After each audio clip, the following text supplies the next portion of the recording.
প্রিয় শিক্ষার্থীরা, শুভেচ্ছা নিও। আশা করছি ভালো আছো সবাই।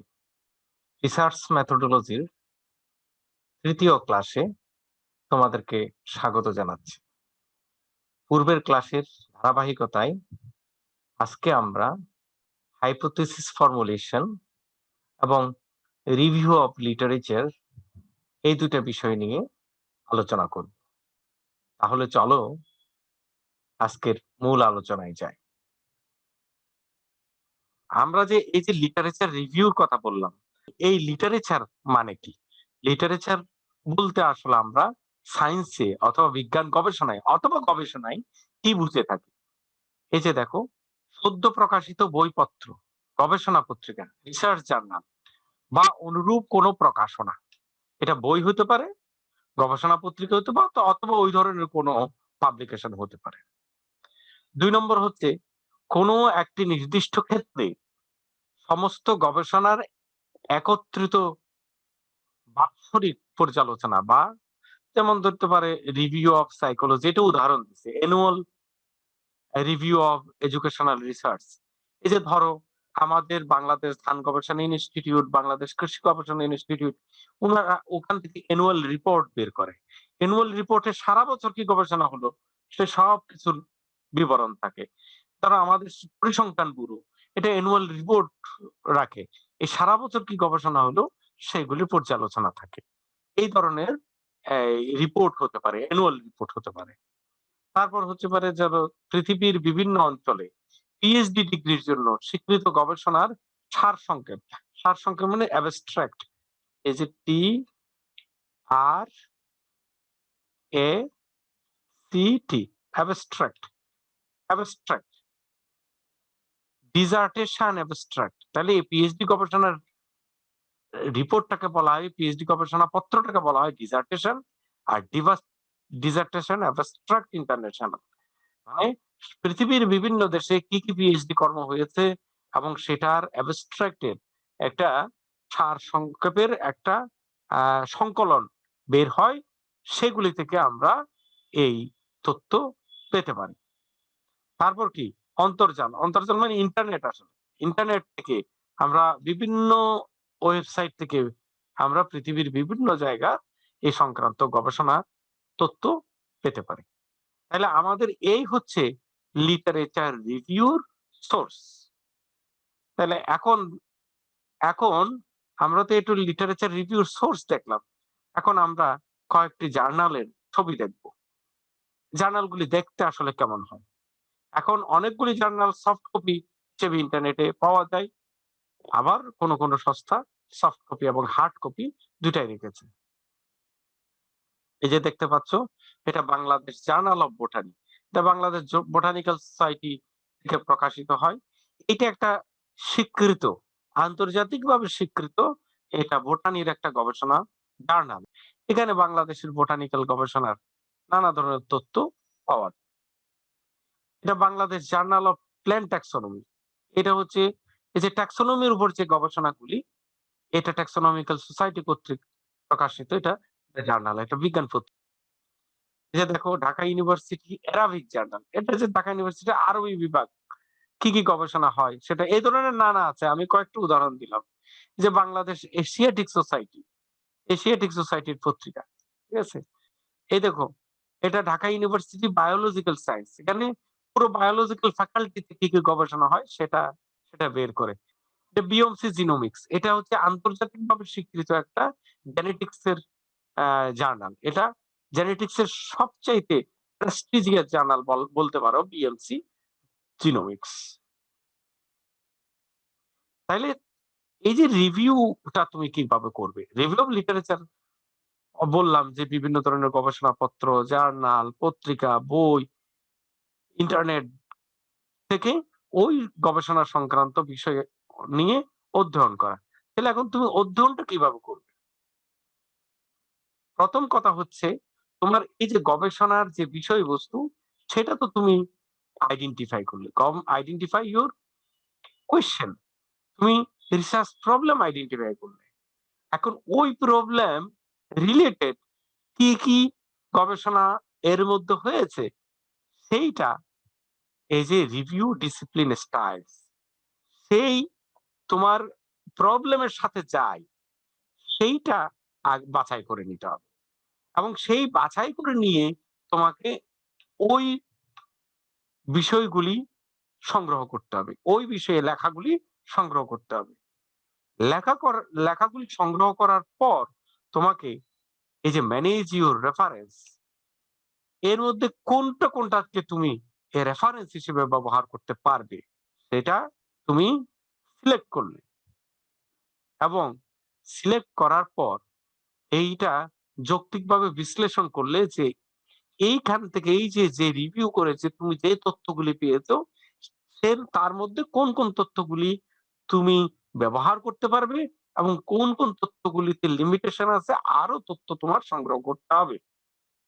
সংগ্রহ করে তুমি একটা সামারি এর মতো অবস্থায় এর মধ্যে বাছাই করে নিয়ে আসলে, সবগুলি থেকে বাছাই করাগুলি এক জায়গায় করলে এটা হলো সিনথেসিস। আর সেইটা নিয়ে একটা লিখতে হবে, তোমাকে ধারাবাহিকভাবে লিখতে হবে একটা গবেষণা যদি তুমি করতে চাও। যেমন ধরো পটেটো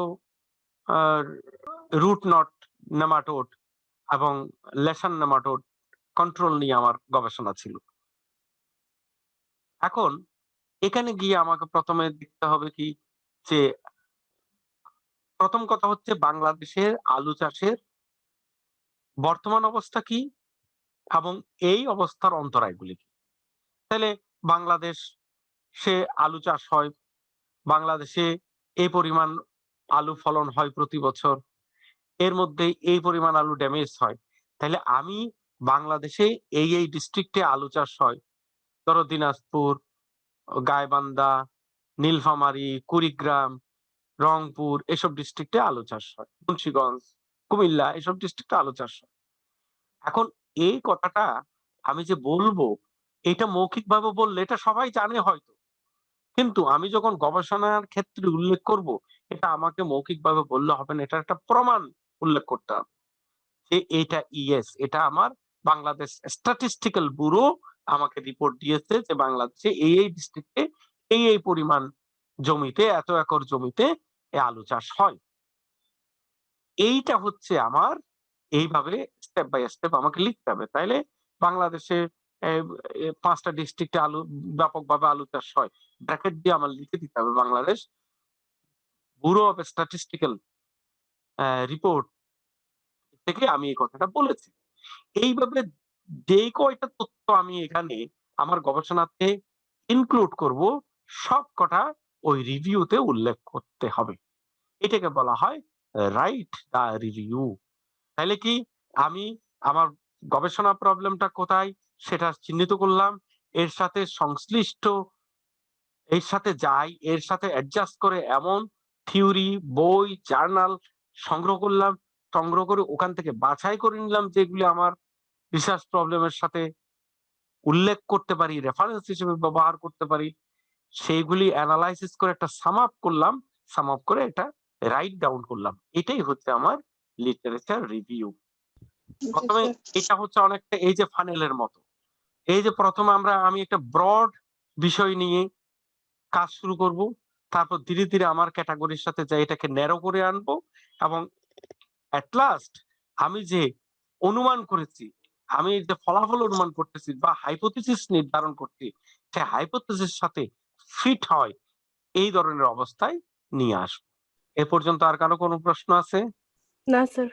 আচ্ছা,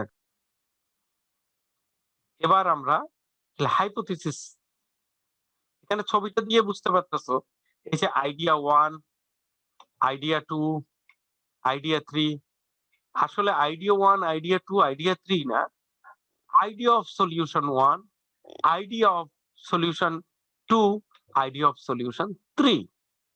মানে আমি একটা প্রবলেমের সম্ভাব্য একটা সমাধান, এবং এই সমাধান একটা হইতে পারে, দুইটা হইতে পারে, তিনটা হইতে পারে। কারণ আমি একটা এক্সপেরিমেন্ট করে দেখলাম সেটা মিলে না, না মিললে আমাকে দ্বিতীয় অল্টারনেটিভটা ফলো করতে হবে, এটা না মিললে আমার তৃতীয় অল্টারনেটিভ ফলো করতে হবে। এই যে আমি ২টা অথবা ৩টা অল্টারনেটিভ ধরে রাখলাম, সমাধান ধরে রাখলাম, সেইটাই হলো হাইপোথিসিস বা অনুকল্প বা প্রেডিকশন। আমরা সাইন্টিফিক্যালি বলি হাইপোথিসিস, আর বাংলায় যদি বলি সেটা হবে আনুমানিক ধারণা। বুঝতে পেরেছো? জি স্যার। আচ্ছা, এখন দেখো একটা ভালো হাইপোথিসিস আসলে কিভাবে হয়। প্রথম তোমার কি একটা গবেষণা কোয়েশ্চেন লাগবে, গবেষণা প্রবলেম, এটা সলিড হইতে হবে। সলিড হইতে হবে মানে মানে এটা ভাষা ভাষা একটা বিষয় না, এটা প্রমাণযোগ্য একটা প্রবলেম তুমি নির্ণয় করলে, অর্থাৎ তোমার গবেষণার বিষয়বস্তুটা তুমি একটা সলিড বিষয়বস্তু, একটা ফিজিবল বিষয়বস্তু তুমি নির্ণয় করলে। এবার তোমাকে কি করতে হবে, এটা ব্যাকগ্রাউন্ড রিসার্চ, মানে তোমার রিভিউ করতে হবে, রিভিউ অফ লিটারেচার করতে হবে এবং এটার ব্যাকগ্রাউন্ডে কাজ করতে হবে। এবং তোমাকে নিশ্চিত হতে হবে এটা প্রমাণ করা যায় কিনা, making sure it is testable. মানে তোমাকে নিশ্চিত হতে হবে, তোমাকে আগে নিশ্চিত ধারণা নিতে হবে এই জিনিসটা আমি প্রমাণ করতে পারবো। প্রমাণ করা যাবে না এমন কোনো বিষয় নিয়ে হাইপোথিসিস তৈরি করা যাবে না। তারপর কি, ইন্ডিপেন্ডেন্ট অ্যান্ড ডিপেন্ডেন্ট ভেরিয়েবল। আমি ভেরিয়েবল নিয়ে আগের ক্লাসে আলোচনা করেছি, কাজে ভেরিয়েবল নিয়ে আজকে আর আলোচনা করব না। তারপরে একটু মনে করে দেব, ইন্ডিপেন্ডেন্ট অ্যান্ড ডিপেন্ডেন্ট ভেরিয়েবল হচ্ছে যেটা বলা হয় বাংলায় বলে চলক, এবং একটা চলকের উপর আরেকটা চলক নির্ভর করলে যে যেই চলকটা স্বাধীনভাবে চলে সেটা হচ্ছে ইন্ডিপেন্ডেন্ট চলক, আর যেটা ওই একটা চলকের উপর নির্ভরশীল সেটাকে বলা হচ্ছে ডিপেন্ডেন্ট ভেরিয়েবল। যেমন ধরো, যেসব জমিতে জৈব সার প্রয়োগ করা হয়েছে সেই সব জমিতে ফলন ভালো হয়েছে। তাইলে এখানে এই যে জৈব সার প্রয়োগের সাথে ফলনের সম্পর্ক, তাহলে ফলন কি পরিমাণ হবে সেটা নির্ভর করছে জৈব সার প্রয়োগের উপর। তাহলে এই একটা জৈব সারের পরিমাণ আর ফলন একটা একটার সাথে রিলেটেড। এই জায়গায় ফলনটা হচ্ছে ডিপেন্ডেন্ট ভেরিয়েবল। জৈব সার বেশি দিলে ফলন বেশি হয়েছে, জৈব সার কম দিলে ফলন কম হয়েছে। আশা করছি বুঝতে পেরেছো। জি স্যার। জি স্যার। আচ্ছা, এখন একটা হাইপোথিসিস কেমন হতে হবে? A hypothesis should be always explain what you expect to happen. এটা তুমি যেটা চাচ্ছ, তুমি যে রেজাল্টটা চাচ্ছ সেই রেজাল্টটা ব্যাখ্যা করতে পারতে হবে। বি ক্লিয়ার অ্যান্ড আন্ডারস্ট্যান্ডেবল, এটা স্বচ্ছ ধারণা তৈরি করতে হবে এবং এটা সহজে বোঝা যায় এমন হতে হবে। বি টেস্টেবল, মানে এটাকে প্রমাণযোগ্য হতে হবে। বি মেজারেবল, এটাকে পরিমাপযোগ্য হতে হবে। এবং contain an independent and dependable variable, যে স্বাধীন এবং অধীন দুই ধরনের চলকের উপর নির্ভরশীল হতে হবে। এটা হচ্ছে একটা হাইপোথিসিসের গুণ, অথবা একটা ভালো হাইপোথিসিস হতে হলে এই বৈশিষ্ট্যগুলি থাকতে হবে। বুঝতে পেরেছো? ওকে, এখন দেখো, তাইলে যদি আমাদের সংজ্ঞা দিতে বলা হাইপোথিসিসের সংজ্ঞা কি, কোন ঘটনা বিশ্লেষণ করতে যে ব্যাখ্যা দেওয়া হয় কিংবা অনেকগুলি ফ্যাক্ট একত্রিত করে যেই এক বা একাধিক অনুমান দাঁড় করানো হয় সেটাকে বলা হচ্ছে হাইপোথিসিস বা অনুমান। এখন ধরো কোনো একটা এলাকায় একটা অগ্নিকাণ্ড হয়েছে। এখন এখন এই অগ্নিকাণ্ডটা কেন ঘটেছে সেখানে তোমাদের হয়তো তুমি বলতে পারো যে এখানে শর্ট সার্কিট হয়ে থাকতে পারে, অথবা অবৈধভাবে বিদ্যুতের সংযোগ ছিল সেখান থেকে হয়েছে, অথবা বিদ্যুতের লাইনে যে পরিমাণ লোড নিতে পারার কথা ছিল তার চাইতে বেশি লোড হয়েছে সেইটার কারণে হয়েছে, অথবা ত্রুটিপূর্ণ বিদ্যুৎ লাইন ছিল সেটার কারণে হয়েছে।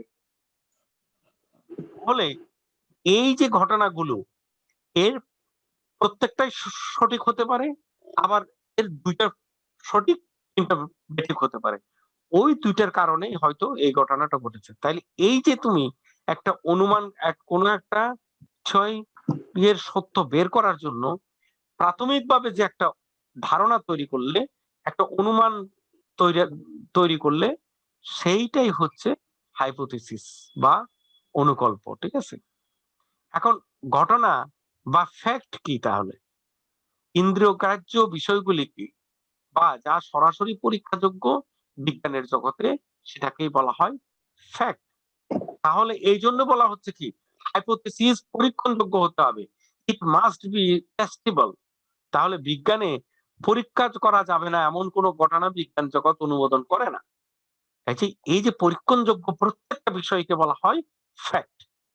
তাহলে এগুলি হাইপোথিসিসের সাথে ফ্যাক্টের সম্পর্ক। কারণ অনেকগুলি ফ্যাক্ট একত্রিত হয়ে যে একটা রেজাল্ট চিন্তা করা হয়, সেটাই হচ্ছে হাইপোথিসিস। আর ফ্যাক্ট হচ্ছে ইন্দ্রিয়গ্রাহ্য বিষয়গুলি হচ্ছে ফ্যাক্ট। তাহলে কিভাবে এটা বাস্তবায়িত হবে? বাস্তবায়িত হবে এটা হচ্ছে অসংখ্যবার, যে অসংখ্যবার একটা হাইপোথিসিসকে পরীক্ষা করার পরে একই রকম ফলাফল পাওয়া যায় যদি, এবং ভবিষ্যতেও একই ফলাফল পাওয়া যাবে বলে মনে হয়, তখন সেটাকে সায়েন্টিফিক থিওরির মর্যাদা দেওয়া হয়। তাইলে এইভাবে একটা হাইপোথিসিস একটা থিওরিতে কখনো কখনো একটা ল বা সূত্রে প্রতিপাদিত হয় অথবা পরিণত হয়। তাইলে একটা হাইপোথিসিসকে যখন পুনঃ পুনঃ পরীক্ষণের মাধ্যমে একটা সঠিক রেজাল্ট আসে, এবং সবসময় একই রেজাল্ট আসে, এবং ভবিষ্যতে একই রেজাল্ট আসবে বলে মনে করা হয়, তখন যে জিনিসটা ডেভেলপ হবে সেটা হবে থিওরি। ঠিক আছে? ক্লিয়ার? আচ্ছা, তাহলে এখন তুমি এই এই পুরো হাইপোথিসিসটা এমন ভাবে করতে হবে, এটা একটা গবেষণার মতোই। তাহলে প্রথমে কি তোমাকে একটা প্রবলেম দাঁড়া করাতে হবে, এটা ব্যাকগ্রাউন্ড অ্যানালাইসিস করতে হবে, একটা হাইপোথিসিস দাঁড়া করাইতে হবে, একটা এক্সপেরিমেন্ট ডিজাইন করতে হবে, ডাটা সংগ্রহ করতে হবে, অ্যানালাইসিস করতে হবে ডাটা, এবং একটা কনক্লুশন আসতে হবে। এবং এই কনক্লুশন, এই রেজাল্ট, যদি তুমি যেই রেজাল্ট মনে মনে ধারণা করেছিলে, এই হাইপোথিসিসটা এখানে যদি তোমার কাঙ্ক্ষিত রেজাল্ট আসে, তাইলে হচ্ছে এই হাইপোথিসিসটা অ্যাকসেপ্টেড। হাইপোথিসিস যখন অ্যাকসেপ্টেড হয়, তখন সেটা থিওরি কিংবা লতে পরিণত হয়। আর যদি হাইপোথিসিসটা তোমার রিজেক্টেড হয়, তাহলে তোমাকে এই কাজগুলি পুনরায় করতে হবে, এবং পুনরায় করে সত্য বের না করা পর্যন্ত, প্রুভ না হওয়া পর্যন্ত পুনরায় পুনরায় করতে হবে। সেক্ষেত্রে তোমাকে প্রয়োজনে এক্সপেরিমেন্টাল ডিজাইন চেঞ্জ করতে হবে, ডাটা কালেকশন সোর্স চেঞ্জ করতে হবে, অথবা ডাটা কালেকশন পদ্ধতি চেঞ্জ করতে হবে। তোমাকে ওই সত্য বের করার জন্য তোমার মেথড পাল্টাতে হতে পারে। এই যে এটাই কিন্তু সেই সেই এই ছবিটাতে আমরা সেটাই দেখতেছি। হাইপোথিসিস বা প্রেডিকশন, এটা পুনঃ পুনঃ অবজারভেশন এবং এক্সপেরিমেন্ট করার পর আফটার অল যে রেজাল্ট আসে, সেই রেজাল্ট থেকে আমরা দুইটা জিনিস পেয়ে যেতে পারি। একটা হচ্ছে থিওরি পেতে পারি, একটা হচ্ছে ল বা ফর্মুলা পেতে পারি। ঠিক আছে? একটা সূত্র পেতে পারি, একটা তত্ত্ব পেতে পারি। তাইলে এখন সূত্র আর তত্ত্বের মধ্যে পার্থক্য কি? এইখানে দেখো, অবজারভেশন অ্যাবাউট দ্য ওয়ার্ল্ড, এটা কি ফ্যাক্ট। ঘটনাকেই আমরা কি বলি? ফ্যাক্ট বলি। তাহলে এই ফ্যাক্টের উপর নির্ভর করে আমরা হাইপোথিসিস দ্বারা করেছি। এই হাইপোথিসিস যখন a collection of hypothesis repeatedly tested to be valid and not yet proven wrong, তাহলে নট ইয়েট প্রুভেন রং মানে, এটা আমি প্রথম দিন বলেছি, বিজ্ঞানে চূড়ান্ত সঠিক বলে, চূড়ান্ত সত্য বলে কোনো কথা বলে না। বিজ্ঞান বলে যতক্ষণ পর্যন্ত এটা ভুল প্রমাণিত হচ্ছে না, ততটুকুন পর্যন্ত সঠিক। তাহলে এই জিনিসটাই হচ্ছে থিওরি। আর থিওরি হচ্ছে ঘটনাটা বিশ্লেষণ করে, আর ঘটনাটার আউটকামটা হচ্ছে, নাটশেলটা হচ্ছে, জিসটা হচ্ছে ল। যেমন এইখানে তুমি দেখতে পাচ্ছ, এই ছবিটা দেখো, অবজারভেশন, অবজারভেশনের প্রেক্ষিতে তুমি একটা হাইপোথিসিস দাঁড়া করালে, এটা এক্সপেরিমেন্ট পুনঃ পুনঃ এক্সপেরিমেন্ট করলে, করার পর এটা থিওরি আসছে, থিওরিটা আবার এক্সপেরিমেন্ট হলো, আবার রিভাইজড হলো, রিভাইজড হওয়ার পর কি হলো, তোমার এই রিভাইজড হওয়ার পর hypothesis supported by many experiment, hypothesis যদি মেনি এক্সপেরিমেন্ট দ্বারা প্রুভড হয় তাইলে এটা হচ্ছে থিওরি। আর fact of nature accepted the truth, এইটা হচ্ছে ফ্যাক্ট, সেইটা হচ্ছে এইটাই হচ্ছে ল। এখন যদি তোমাকে তোমাদের উদাহরণ দিই যে গ্র্যাভিটেশন এর ফলে উপরের বস্তু মুক্তভাবে ছেড়ে দিলে নিচে পতিত হয়, তাহলে এই যে এক লাইনে যে পুরো ঘটনাটা আমি ডেসক্রাইব করছি এক লাইনে, যে গ্র্যাভিটেশনের কারণে উপর থেকে ছেড়ে দেওয়া বস্তু মুক্তভাবে নিচে পতিত হয়, এইটা হচ্ছে ট্রুথ। এখন এই ট্রুথটা যদি তুমি প্রুভ করতে চাও, তোমাকে নানাভাবে পরীক্ষা হয়তো করতে হবে যদি তুমি প্রমাণ দেখতে চাও। এই পরীক্ষা সংক্রান্ত বিষয়টা এক্সপ্লেইন যেটা করে, ট্রুথকে যখন এক্সপ্লেইন করে সেটা হচ্ছে থিওরি, আর থিওরির প্রেক্ষিতে পাওয়া ট্রুথটা হচ্ছে ল। এগুলো হচ্ছে সায়েন্সের ক্ষেত্রে কথা বললাম, বুঝতে পেরেছো? জি স্যার। এখানে theory describes why things happen, hypothesis supported by many experiment, and law describes how things happen. কথা বুঝতে পেরেছো? জি স্যার। তাহলে আজকের আলোচনা থেকে একটা গবেষণা কার্যক্রম চালানোর জন্য